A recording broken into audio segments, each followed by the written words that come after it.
The British monarchy has been a symbol of power and tradition for centuries. Its roots can be traced as far back as the 9th century, where Alfred the Great first united the Anglo-Saxon tribes.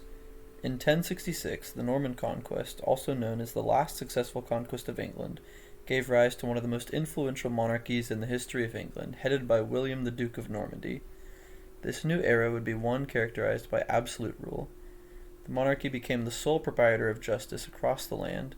This period of absolute authority would begin to decline during the mid-17th century, however. The English Civil War from 1642 to 1652 was fought in large part due to disagreements about where ultimate authority should lie, with the king or with Parliament. Ultimately, the parliamentarians emerged victorious, and Britain was left without a king until the 1660 Restoration, in which a new era of British constitutional monarchy was coronated.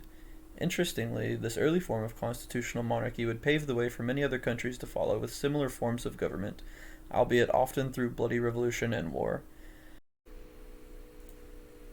Britain and the British monarchy would be spared from the revolutions that swept across Europe throughout the 19th century because they had already fought those battles long ago. By the time of the French Revolution, Britain's monarch had little to no political power, so there is little need for heads to roll. Today, the monarchy serves largely as a figurehead and the head of state, conducting important ceremonial duties and meeting with other world leaders as an ambassador. It's an important cultural and historical institution in the UK. It is a staple of British society that many Britons feel a connection to and pride for. But not everybody feels the same. For some, the British monarchy serves not as a symbol of unity and stability, but as a symbol of colonization and destruction. At its height in 1922, the British Empire stretched across a quarter of all land on Earth and ruled over 458 million people. In India alone, it is estimated that anywhere from 50 to 100 million excess deaths occurred under British rule. So does the British Crown just need a rebranding project? Not exactly. The British monarchy continues to wield undue, undemocratic political influence. For starters, every new parliamentary year begins with the King or Queen's speech. This is an opportunity for the monarch to guide the legislative agenda and steer public interest in a desired direction. This may seem innocuous at first glance, but it can't be understated how important controlling a narrative is in politics. My ministers will continue to bring the public finances under control so that Britain lives within its means, and to move to a higher wage and lower welfare economy where work is rewarded. This clip from the 2016 Queen's speech shows Queen Elizabeth sitting atop a golden throne calling for more austerity measures for the British people. Whoever sits atop the throne also has weekly closed-door meetings with the Prime Minister. The King's duty is to, quote, advise and warn, but due to the secret nature of these meetings, it's impossible to know to what extent these meetings influence the politicking of Parliament. A public office is something meant to be held by a democratic election.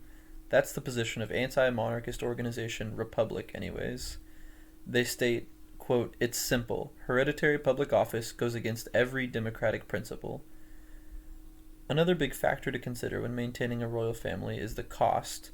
The calculations for this can be very fuzzy, and you may find wildly different estimates depending on who you ask.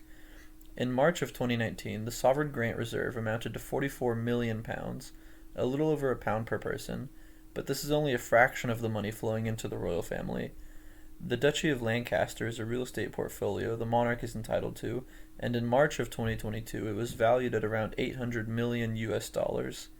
One of the most expensive aspects of the monarchy is all the traveling they have to do for events, and the security details that need to come along with them.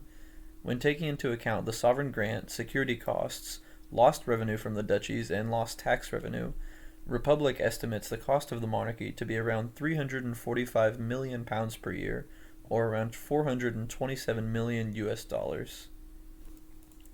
But the royal family must also make a lot of money for the country from increased tourism, right? Some estimates put this number as high as £1.7 billion per year brought in by the royal family, but this is where things get a little tricky. Even if there was no royal family, tourists would still come to visit the castles and see the sights. Versailles receives nearly 10 million visitors a year, despite what they did to their royals. It's unclear how much the royal family themselves are a draw for tourism, and just how much tourism would decrease if the monarchy were to be abolished. The British monarchy is not without their supporters, though. The British Monarchist League is an organization dedicated to the promotion and well-being of the monarchy, which they claim is, quote, important to our stability and peace as a nation.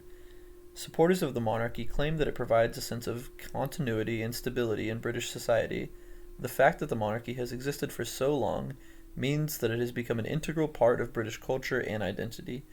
Additionally, some people argue that the monarchy is an important symbol of national unity and that getting rid of it could be divisive. The data also shows the monarchy isn't likely to go anywhere anytime soon.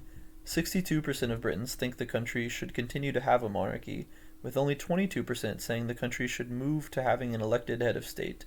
While support for the monarchy remains high, support has been declining, seeing a 13-point drop over the past decade.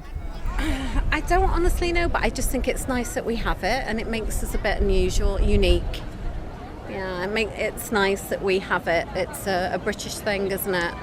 And I think a lot of people would like what we have. Constitutionally, it seems to be quite stable, and there's no great desire to be a republic from what we can see. But it is entirely for the British people to make that choice.